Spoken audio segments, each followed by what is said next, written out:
Olá, amigos de casa. Estamos começando mais um programa Direto ao Ponto aqui pela TV Zoom. Um programa como todos os outros que integram a grade da casa pode ser visto também na nossa página na internet, tvzoom.com.br, ou a qualquer hora, a qualquer lugar, através do nosso aplicativo de celular. Tenho uma satisfação muito grande hoje de promover um programa de utilidade pública. Já tivemos a oportunidade de fazer alguns assim aqui. Hoje temos como convidado o geógrafo Pedro de Paulo. Tem aparecido bastante até nas páginas da Voz da Serra, com um trabalho que já faz há muito tempo.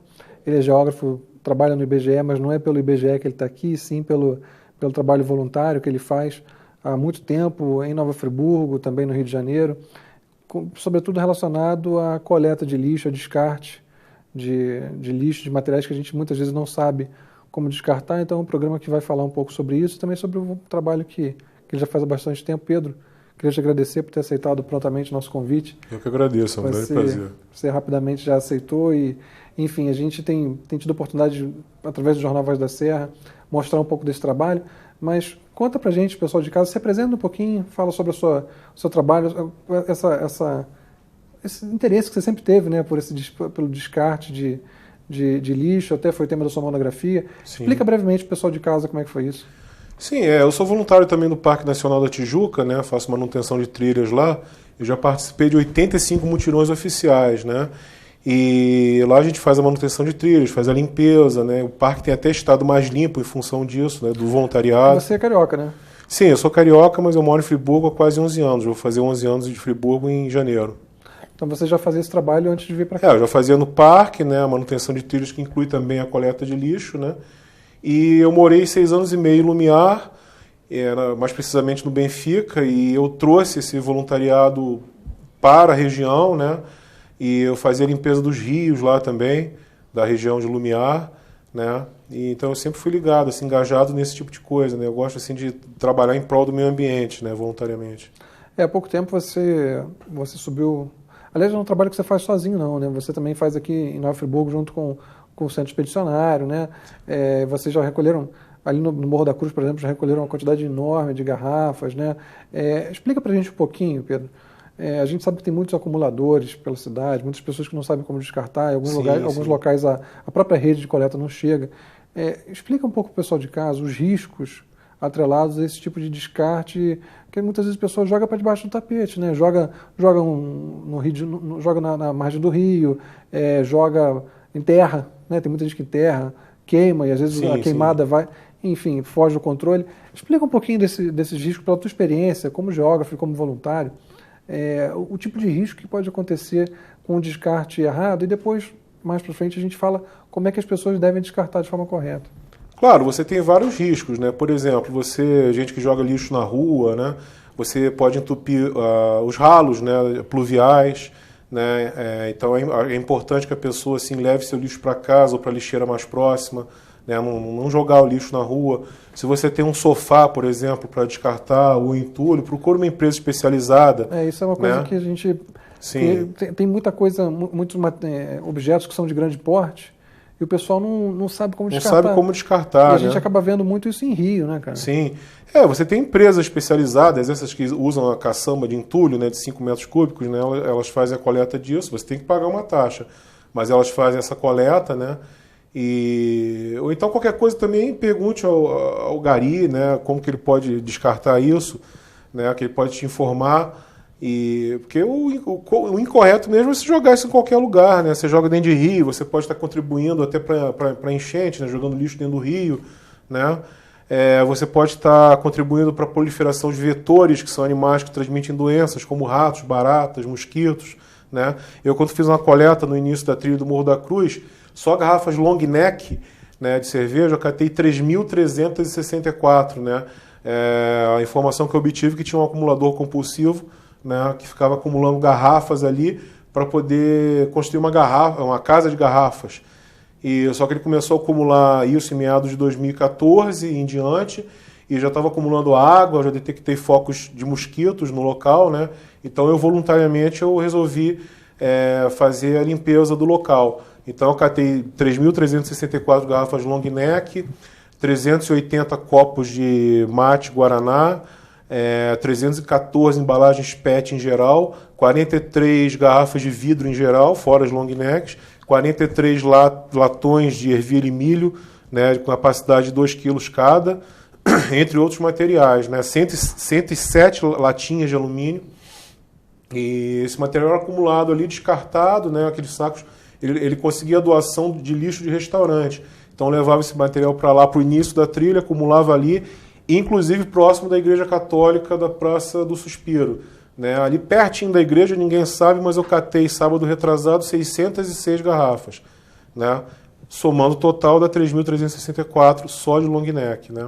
Eu fico sempre impressionado com a forma como você sabe os números todos de cabeça. Eu gosto dos números, mas você leva isso a um patamar ainda, enfim, inatingível para mim. Sim, eu acho importante né, a gente ter uma quantificação né, da quantidade de material catado. Né? Sim. E assim, esse material que você estava descrevendo, quer dizer, pode cortar, de repente, uma criança ou alguém que passa pelo local, pode contribuir, de repente, para um foco de incêndio. Né? Dependendo do material, você pode contribuir. Né? Não degrada, né? Uma vez eu estava vindo de Lumiar, né, de ônibus, isso já tem alguns anos, tinha um cara queimando um armário numa valeta pluvial da estrada Murilo Lumiar, né, do lado da mata, né? Então, eu peguei, na época eu trabalhava na Secretaria do Meio Ambiente, né, porque eu cheguei a trabalhar uma época, e eu chamei a atenção dele. Aí ele deu justificativa, não, que não tem como pegar fogo agora, na época de estiagem, mas eu falei, mas camarada, mas está errado, né? Por cima da valeta pluvial da estrada, a água. Né? E você faz isso, outro faz na época que está dando incêndio, né? Então, explotar esse material. Hoje a gente tem na internet, procura uma nada. Né, poder... E tem algumas situações assim que são meio dizendo que tem regiões, por exemplo, lojas que fazem aparelhos eletrônicos, sempre acaba vendo uma televisão de tubo. Isso acontece, tem pontos de Nova Friburgo que são conhecidos por certos descartes irregulares. Né? De otimização, e no caso, ainda não se conheço aqui no sul, quer dizer, mais específico no estado do Rio, empresa que faça material, que o ideal é que esse material fosse feito uma receita. Você tem, por exemplo, computadores, né, então no estado de São Paulo, em preparação nenhuma. E hoje em dia, até que rapidamente, né? TV de tela plana longe de tubo e tem lojas que jogam esses. Aí o que acontece? Eu observei situação que coleta comum, sucateiro, começa a abrir aquilo na margem do rio, aí a TV acaba caindo dentro do rio. Estava acontecendo isso no Rio, ali, perto das TVs ali dentro. Quer dizer, desculpe, o Rio Cônigo é mais para baixo. Então deveria haver um projeto de reciclagem. Outro problema também são os pneus. Eu não vejo um projeto de descarte adequado de pneus aqui no estado do Rio de Janeiro. Como é que deve ser feito? Com caçamba também, o pneu? Não, o pneu é mais complicado, né? O pneu é mais complicado, porque eu não conheço nenhum projeto. Né? Tem pessoas que aproveitam. O ideal, no caso de pneu, né, você vai trocar na loja, né? O ideal é trocar na loja, né? Ou então você procurar alguém que reaproveite. Tem pessoas que aproveitam para fazer determinados tipos de muros, né? Esse é o ideal, porque eu não conheço nenhum projeto ainda de reciclagem de pneus, né? Eu passei recentemente uma situação, um relato pessoal, né? De trocar a cama para o meu filho e também a cama estava em bom estado, quer dizer, ligamos para a Casa dos Pobres, que aceitou a doação. Sim. Então você não precisou nem descartar, quer dizer, eles mesmos já vão lá e buscam, assim como a Casa dos Pobres, existem outras instituições também que muitas vezes aceitam o que a pessoa está descartando, claro, se estiver em bom estado, se estiver em condição de uso, não representar nenhum risco. Claro. Né? Então, assim, muitas vezes não é nem necessário o descarte também, né? Quer Sim. dizer, existem alternativas também, né? Isso foi muito importante que você tocou, que é a questão do reaproveitamento, né? Que você tem muito material que pode ser reaproveitado. Então, tem sofares, camas, móveis em geral, que podem ser doados, né? Se eu não me engano, a Cruz Vermelha também pega, né, esse material. E eu acho isso importante também, né? Em vez de você transformar aqui no lixo, você reaproveitar, pode estar até ajudando pessoas que necessitam, né? Eu acho interessante isso. Você também viu há pouco tempo uma situação na Nova Suíça, não foi? Como é que foi que você viu lá? Eu lembro que você chegou a comentar comigo que estava vendo algum descarte também lá, um local que era até um barranco grande. Você lembra disso? Lá em Nova Suíça? Nova Suíça, não, um pouco depois da curva da Macumba, se eu não estou enganado. Que tem sim, tem uma parte ali nas Brownies, né? Que o pessoal descarta ali. Sim, tem uma situação que eu observei que o pessoal de carro descarta garrafas, né, ali na curva, né? E aí eu já observei que tem muito. Eu estou até para catar aquelas garrafas, né? Porque teve um incêndio ali, elas aparecem, né? O descarte, assim, o pessoal passa de carro e descarta garrafas de vidro, né? Geralmente de cerveja. Só que ali também tem um terreno ali onde me informaram, né, que teve um deslizamento em 2011, na tragédia climática, né? Teria uma casa descido ali, realmente a característica leva a crer isso, né, você observando. É um trecho que está um pouco mais estreito até. Isso, é um trecho que está estreito e tem um pessoal que está descartando entulho ali, tem uma rua embaixo. E isso está errado, eu não sei como que a pessoa consegue fazer isso, né? Já teve um deslizamento no local, uma casa desceu, o terreno é muito inclinado, né? E ainda descarta o entulho ali, né? Você deve ter visto muito absurdo já nessas suas andanças, não? Muita coisa. Aqui em Nova Friburgo também, além desses casos que você já está falando de acumulador, tem alguma coisa que te vem à mente, assim, quando você para pensar histórias... Você já citou algumas, né? Queimar um armário... A vala pluvial da estrada, né? Pois é. Mas nas margens do rio dá para encontrar muita coisa também, né? Sim. Eu já encontrei de tudo. Quando eu fazia meu trabalho voluntário como passatempo, eu faço isso por passatempo, né? Eu acho que tem pessoas que dedicam a causa para ajudar, tipo um asilo, né? Ajudar uma instituição de caridade, enfim, né? Eu gosto de me dedicar, né? Assim, voluntariamente, como passatempo, ao meio ambiente, né? Ao ambiente natural, né? A unidades de conservação, como parques nacionais, enfim, né? Então eu me interesso por isso. E lá, quando eu morei lá na região de Lumiar, eu contabilizava, né? Já encontrei em rio motor de liquidificador, celular. Tem gente assim que, por exemplo, tinha um gambá que apareceu em casa, matava o gambá, que já está errado matar o animal, né? Ensacava e jogava no rio para se desfazer do animal, né? Eu já encontrei muita coisa, né? Andar por o rio, principalmente, se tornou como se fosse um atalho para um lixão, né? O que acontece? As pessoas acham que é mais fácil jogar dentro do rio, né? E deixar que o rio leve embora. Mas isso está errado. Você tem coleta de lixo no município, né? Então isso está errado. Se a gente for pensar, grandes civilizações, né? Os rios são muito importantes. Grandes civilizações surgiram às margens de grandes rios, como os antigos egípcios, né? Com o rio Nilo. Os chineses com o Rio Amarelo, lá na China, né? Então... a gente devia valorizar mais os nossos rios, né? Sim, sim. Eu denunciei, coisa de uns 2 anos atrás, perto também na Hans Geyser, ali tinha uma loja de automóveis que estava jogando óleo no solo, óleo queimado, enfim. Coisas realmente absurdas que a gente, se passear, seguir o Bengala e seus afluentes aqui, vai encontrar de tudo. E nas matas, né? Também tem cemitério de carro. Carro é uma situação muito, muito complicada. Quando a pessoa chega a um ponto que entende que é irrecuperável e descarta, larga. A gente encontra em alguns locais de Friburgo verdadeiros cemitérios de automóveis. Acho que a gente pode falar um pouquinho sobre isso no nosso segundo bloco, Pedro. Perfeito. E também sobre eletrônicos, porque tem muita coisa que pode ser devolvida ao próprio fabricante, né? O caso de lâmpadas, por exemplo, né? Eles podem aceitar. Pilhas, aqui a gente tem locais específicos para descarte, pilhas, baterias. Enfim, tem bastante assunto ainda para a gente falar no segundo bloco, aqui com o geógrafo Pedro de Paulo. Convido vocês a continuarem com a gente. Rapidinho a gente já está voltando. Até lá.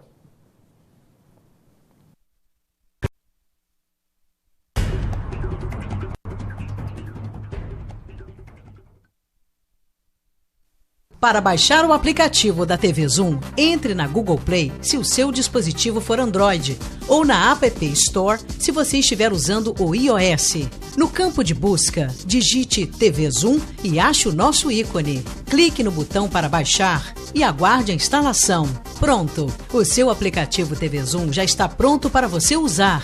Abra o aplicativo e veja o ícone ao vivo. Clicando nele, você assiste a nossa programação em tempo real, em qualquer lugar, 24 horas por dia. No ícone Vídeos, você assiste matérias do Zoom TV Jornal e programas exibidos durante a semana. Em Notícias, você confere informações sobre o mundo, Brasil e Nova Friburgo. E no botão Envie, você pode nos enviar fotos e vídeos diretamente do seu celular ou tablet. Baixe agora e descubra muito mais opções no seu aplicativo TV Zoom.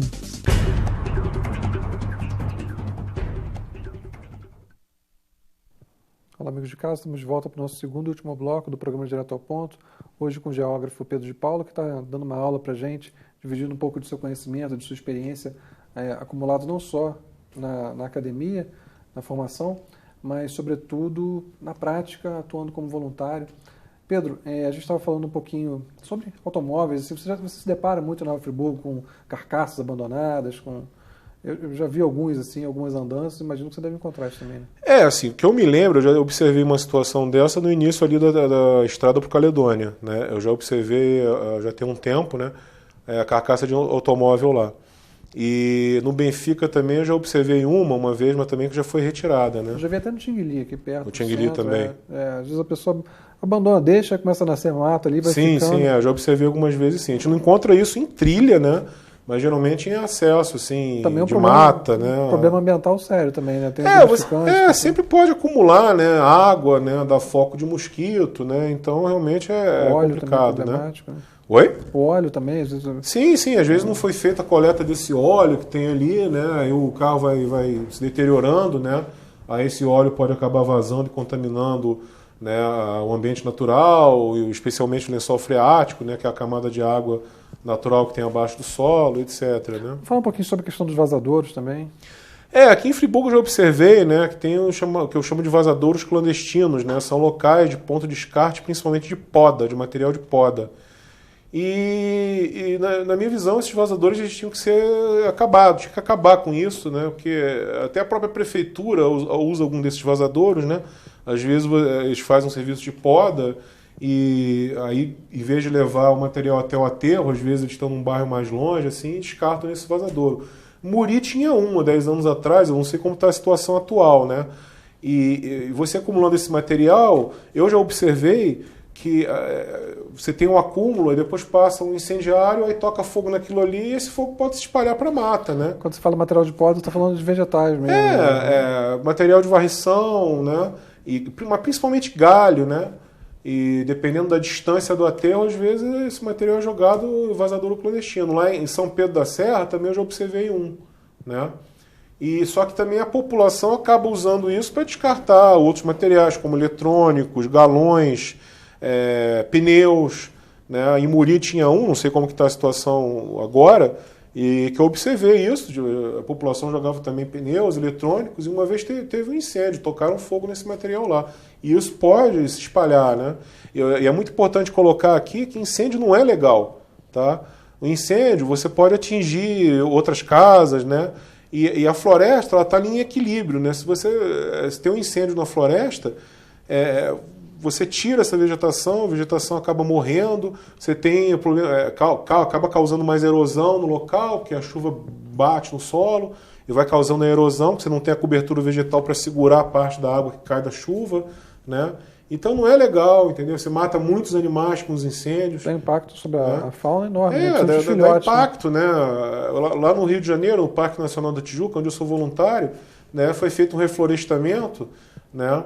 Porque os mananciais de água estavam acabando, né? Na época do Brasil Colônia, né? Aí teve a ordem de se fazer um reflorestamento para a floresta poder absorver aquela água que vai alimentar as nascentes, né? Porque não é a Casa da Floresta da Tijuca, ela não é uma floresta original, né? Ela foi toda reflorestada. Né? Ela não foi toda, você tem uma sucessão. Na verdade, quando você faz um plantio numa floresta, você recupera a floresta, você faz um plantio específico e depois a própria floresta se sucede, né? Não foi ela toda, né? Sim. Você tinha áreas, né? A Floresta da Tijuca, no caso, boa parte dela foi usada para plantação de café na época do Brasil colonial. Mas aí com esse plantio você tira, né, aquela biomassa, né? E aí a capacidade de absorção da água, porque a floresta ela ajuda a absorver a água. Essa água ela infiltra no solo e alimenta as nascentes, o lençol freático, que é a camada de água, né, que tem debaixo da terra. Né? E não só preserva as nascentes, como evita que essa água se acumule aqui embaixo, né, com consequências que a gente infelizmente conhece bem, né? Sim, claro, porque você tem um certo nível de absorção, né, que a floresta tem dessa água. As próprias plantas da floresta, as árvores, elas absorvem boa parte da água, né? Sim. Que se não for absorvida, vem parar aqui embaixo. Sim, aí vai ter gente que vai falar, mas é a tragédia climática 2011, não teve floresta que aguentou, mas aí foi um evento à parte, ali foi uma exceção. Sim, tá? 259 milímetros, né? Foi uma quantidade absurda de água, então você teve o chamado desmonte hidráulico. Tá? Não teve floresta que aguentou. E o que determinou a tragédia pontual, por que teve bairros que não teve tanto problema e bairros que tiveram muitos problemas? por causa do tamanho das nuvens, onde a carga de água foi maior devido ao tamanho das nuvens, tá? Porque a cumulonimbus ela tem uma altitude média de 14 quilômetros. Em alguns pontos que elas foram a 20 quilômetros, em alguns pontos, a carga de água foi maior e você teve o desmonte hidráulico. Aí não teve floresta que aguentou, né? Mas isso é natural, é um processo de transformação do relevo, isso é natural. Só que a tragédia climática foi uma ocorrência, os cientistas dizem assim, que em torno de 1000 anos, pelo menos, né? Sim. Quem viveu aquilo sabe que não foi uma coisa corriqueira, né? Sim. Pedro, vamos falar um pouquinho sobre o Centro Expedicionário. Você aqui não atua sozinho, né? Sim. Na verdade é o Centro Excursionista Friburguense. Desculpa, né? Eu sempre cometo. O Centro Excursionista Friburguense, né, é o segundo grupo de montanhistas mais antigo do Brasil, né? Tem 82 anos, foi fundado no ano de 1935, né? E foi fundado, né, na época por membros das fábricas que estavam começando a surgir, né, nos anos 30, 40, né? E começando a crescer, fábricas como a Filó, a Ipu, né, descendentes de suíços, né, de alemães, fundaram, né, um dos fundadores foi um von Wagel, né, Sim. E aí foi fundado com a necessidade de explorar, né, porque a região, assim, tipo, o lazer, né, andar nas trilhas aqui, conhecer as montanhas, as cachoeiras, e porque os europeus já tinham uma tradição, né, de explorar montanhas, até pela colonização europeia desde o século XV, né? Sim. Eles tinham essa vontade de explorar novos lugares e os europeus trouxeram isso para cá, né? A colonização suíça e alemã, né? Eles trouxeram para Friburgo essa necessidade, né, de conhecer trilhas, montanhas aqui. Aí foi criado o Centro Excursionista Friburguense, o CEF, né? Que atua bastante também nessa questão de recolhimento. Sim. A gente atua aqui em Friburgo, né? A gente faz a manutenção das trilhas, tá? E fazemos recolhimento de lixo também, né? Nas trilhas de Friburgo. E a manutenção em geral, quando é necessário fazer uma poda, uma árvore caiu na trilha que a gente passa, a gente faz a poda, né? A gente coloca alguns degraus assim, de vergalhões em trechos de montanha de difícil acesso, né?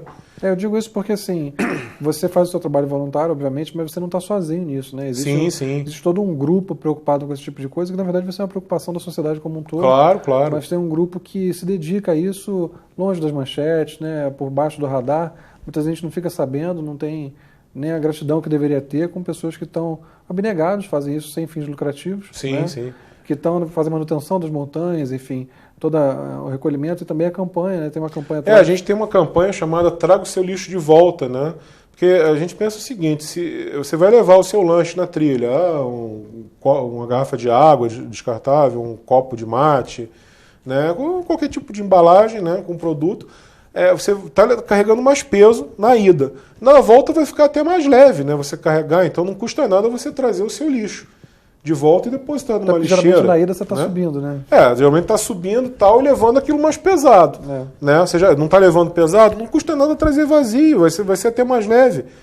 E tem a questão da conscientização também, né? De você não jogar o lixo na trilha, ou não jogar o lixo na rua. Né? Porque não faz sentido, né? Você se embrear, mato adentro, subir uma você montanha... querer... aquilo ali não faz parte da natureza, aquele lixo não é da natureza. Né? Então não tem nada a ver a pessoa fazer a caminhada e emporcalhar, né, a trilha. Né? E se possível, né, até cate algum lixo lá que você encontrar, né, e leva para uma lixeira. Assim, eu me sinto muito bem quando eu faço isso. Né?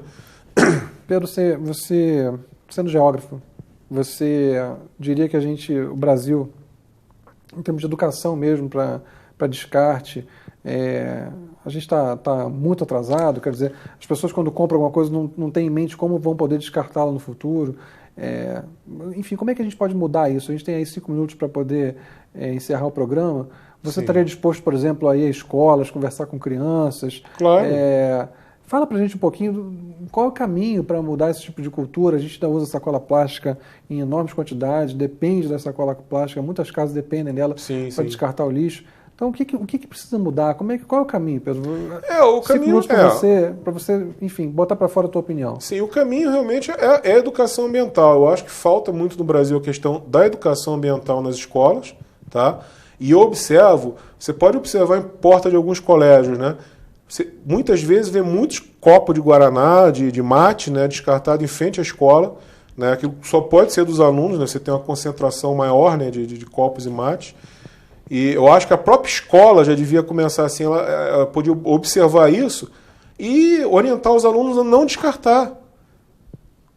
E se vê algum copo ali de mate, por exemplo, jogado em frente ao colégio, né, catar aquele material, porque não está certo. Esse material plástico que é jogado na rua não só pode entupir os bueiros, como também o que passa para os rios acaba indo para os oceanos. Aí fica um vórtice de material plástico flutuando, né, nos oceanos, e os animais comem, confundem, né, isso com alimento, eles veem. Porque que acontece? O plástico ele fica boiando na água, né, porque ele é leve, fica boiando ali na água. Aí você chega com uma baleia, por exemplo, ela com reflexo da luz do sol, ela confunde aquilo com alimento, porque os peixes têm escamas, né, então aquilo reflete luz do sol também de forma brilhante, o plástico também. Então, quando a baleia chega, ela olha aquilo ali, vê aquilo brilhando, acha que é peixe, né? Aí engole aquilo, aí morrem muitas baleias, né? Por ingestão de plástico. Você imagina aquele material plástico, né, sendo trabalhado dentro do estômago da baleia, aquilo deve até machucar, né? Porque aquilo não vai ser digerido, é plástico, né? Aquilo vai ficar sendo trabalhado, né? E a baleia acaba morrendo. Né? Só aves, morrem 100 mil aves marinhas por ano no mundo em função de gestão de plásticos. Então, não custa nada levar o lixo para uma lixeira. Né? Isso vai para onde? Quer dizer, a gente teve o caso do Morro do Bumba, por exemplo, em Niterói. Os nossos aterros, eles estão ecologicamente corretos? A maior parte, né, dos municípios no Brasil, o Brasil tem em torno de 5.500 municípios, a maior parte deles usam os chamados lixões, que é simplesmente quando o município deposita o lixo a céu aberto. Tá? O correto, né, eu vejo isso muito para Friburgo, é que você trabalhe mais a questão da coleta seletiva. Tá? Para reciclagem. Né? Você tem cerca de 35% do lixo domiciliar ele é reciclável, né, composto de vidro, papel, né, plásticos variados, né? Então você trabalhar mais essa questão, porque hoje em dia você tem muito material. Só para o estado do Rio de Janeiro por ano são produzidas 600 milhões de garrafas PET. Tá? Então isso tinha que ser reduzido. Eu acho que a coleta seletiva tem que ser estimulada. Eu vejo o caminhão passando na Avenida Alberto Braune, coletando tudo quanto é tipo de material, né? Você não tem divulgação. Existe a coleta seletiva municipal em Friburgo, tem os ecopontos, tem 2 ecopontos ali em frente ao Centro de Informações Turísticas, né?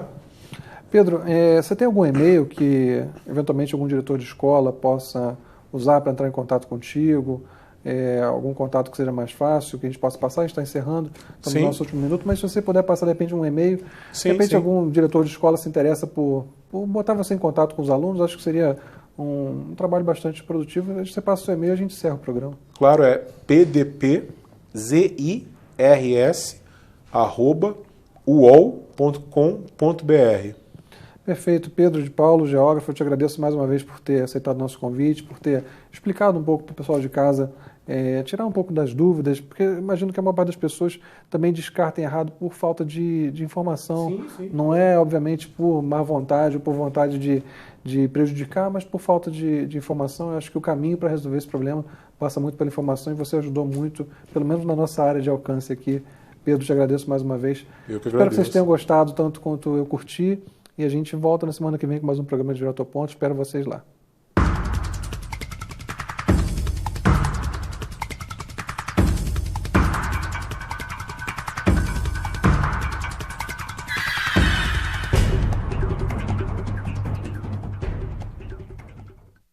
Este e outros programas você assiste no aplicativo TV Zoom.